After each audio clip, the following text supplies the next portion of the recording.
I love my M2 MacBook Air, but I don't think everybody should buy it. The upfront conclusion in this video is that if you are on a tight budget, you should consider buying the older 2020 MacBook Air as it's much cheaper and gives you still a great laptop experience. That laptop does everything that this M2 MacBook Air can do, but without all the bells and whistles that this laptop comes with. And if you are a professional or somebody who wants the absolute most power out of your laptop, you should consider the 14 and 16-inch MacBook Pros. But if you are after the most premium, thin MacBook experience Apple has ever made, this laptop is for you. It's not perfect, but Apple does get a lot of things right here. The new design is fantastic. It's incredibly thin and light. It'll easily fit in any backpack and you'll have no arm fatigue while holding the laptop. It comes in 4 new colors and I went with the midnight color, and yes, fingerprints are more noticeable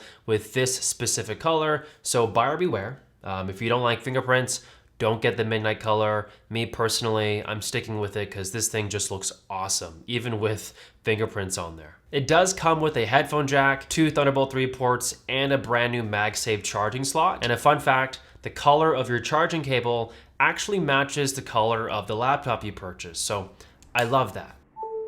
But I don't love the fact that Apple went with 2 USB ports on the left side. I wish they just did 1 on each side to give us more flexibility with how we plug things into our laptop. The new edge-to-edge display on this MacBook Air is a double thumbs up from me. It's significantly brighter than the previous generation, to the point where you can actually use this outside comfortably in broad daylight. It also sports Apple's Liquid Retina technology, which means you'll get great colors, sharpness, and contrast on anything that you view on this computer. It's not the best display that Apple offers. That prize is still with the 14 and 16-inch MacBook Pros, but this is the best display that Apple has ever made in a MacBook Air. So that still counts for something, and I think a lot of you guys are gonna like the display here. Now, a quick word from today's video sponsor, ESR. They created one of the most dynamic wireless chargers I've personally ever seen this year, which is their new Halo Lock Mini Kickstand wireless power bank for the iPhone. You simply snap your iPhone to the charger and it instantly starts charging your phone right away. This charger sets itself apart by having a kickstand to transform your power bank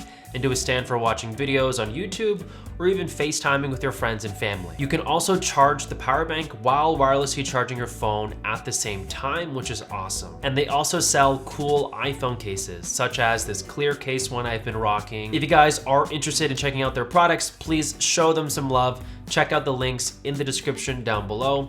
Thank you so much, ESR, for sponsoring today's video. In terms of how I use this MacBook Air, part of it is actually doing video calls and FaceTime, and what you're seeing right now is the brand new 1080p webcam with the brand new microphones. For my testing, I think it looks great, sounds great, and I don't think any of you guys will be disappointed. I also spend a lot of time typing on my MacBook Air in applications such as Grammarly and Notion to run this YouTube channel, and I think that the keyboard is very responsive and feels great to use. The speakers, on the other hand, are fantastic.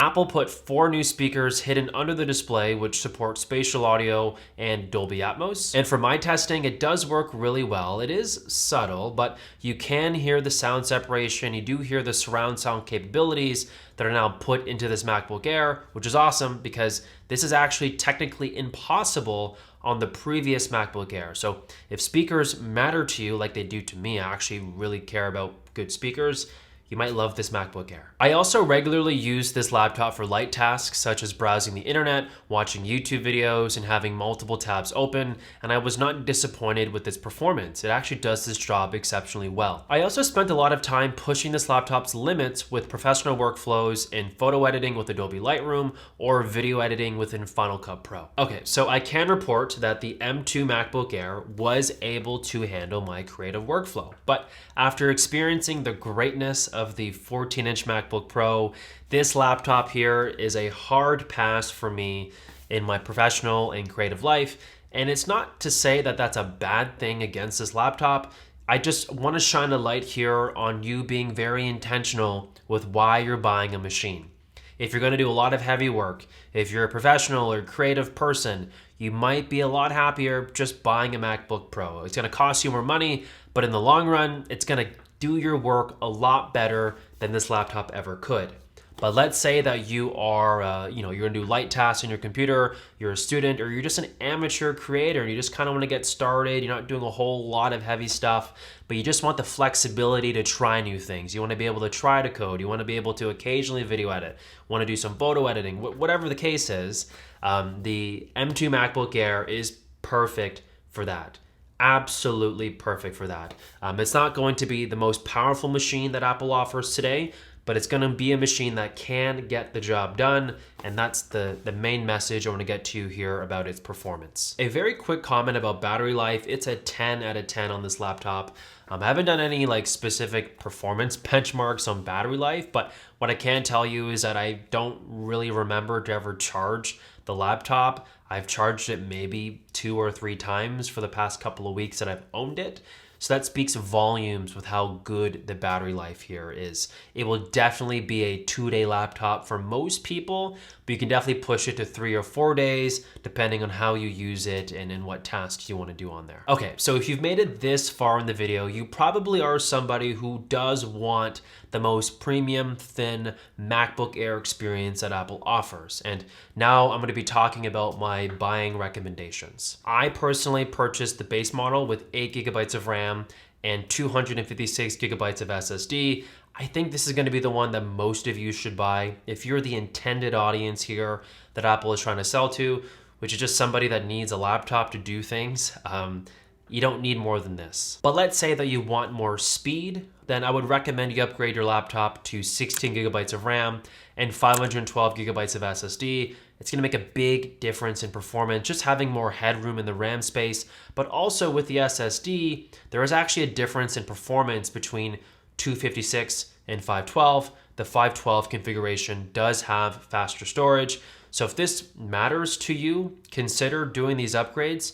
But I want to warn you on something. If these kind of upgrades matter to you, it almost tells me that you are looking for power.